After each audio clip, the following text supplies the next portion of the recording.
ஐயா, போக்குவரத்து காவல்துறைக்கு ஒரு வேண்டுகோள்.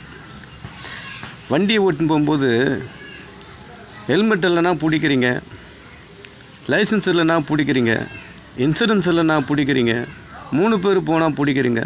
நல்ல விஷயம் ஐயா, தப்பு இல்லை. ஆனால் இந்த செல்லில் பேசின வண்டி ஓட்டி போகிறான்ல, காதில் வச்சு நீ இப்படி சாச்சிங்கன்னா அப்படி சாச்சின்னு பசங்கள்கிட்டன்னு குழந்தைய பொண்டாட்டி பிள்ளைய கூட்டுன்னு ஊருக்கு போகும்போது எல்லோரும் நிம்மதி இல்லாமல் போகிறாங்க. எங்கே வந்து எவன் வந்து கொடுப்போனா அப்படின்னு. இவன் கொடுக்குறது ஏன்னா போஸ்ட் மரத்துலேயே புளியம்பரத்துலேயே கொடுத்தா பரவாயில்லையே, விதியை நினச்சின்னு வேறு ஒருத்தன் வரும், அவன் ஒதுங்கி ஓரமா அவன் மேலே வந்து இடிப்பான், அவனை கோமசேசிக்கு அனுப்ப கை காலம் புரிஞ்சு போகும். அவன் எதிர்காலம் வாங்கின கடை எல்லாம் என்ன ஆகும். இவன் இந்த மாதிரி வச்சு செல்ஃபோனு பேசின்னு வண்டி ஓட்டி போகிறவன்லாம் பிடிச்சி அங்கேயே ஸ்பாட்லேயே பயன் போடுவாங்க. 2000 போடுங்க, பயம் வரணும் அவனுக்கு. இதை தயவுசெய்து செய்யுங்க ஐயா, இந்த சட்டத்தையும் அதுவும் கூட ஏற்றுங்க. அப்போ தான் அந்த வண்டி ஓட்டும்போது செல்லில் நின்று பேசணும், ஒரு ஓரமாக நின்று பேசணுங்க. இல்லைன்னா செல்லாலே எத்தனை பேர் சாகும், அதான் உண்மை.